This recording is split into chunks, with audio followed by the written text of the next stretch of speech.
présidente des parents d'élèves de la rue de l'Ouest et je suis aussi une maman. Je suis d'abord une maman d'un enfant qui est en petite section et qui vient juste faire voilà, quelques plantations au jardin partagé. Aujourd'hui, il a planté des haricots, il a vidé son arrosoir et toute cette sensibilisation au développement durable, à la biodiversité, c'est important dans notre école et c'est important aussi que ça soit fait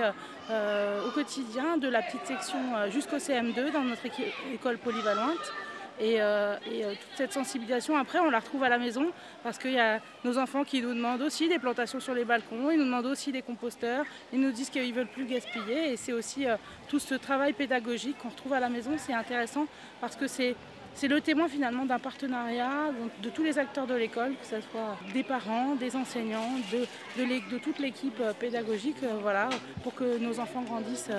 dans un monde meilleur.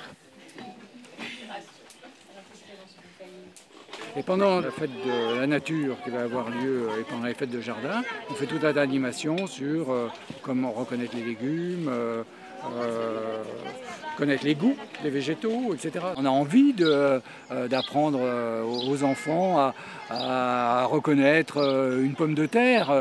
quand elle n'est pas dans son assiette sous forme de pomme de terre carrée. Hein, hier ou avant-hier, un petit garçon me disait « Ah oui, les petites pommes de terre carrées !»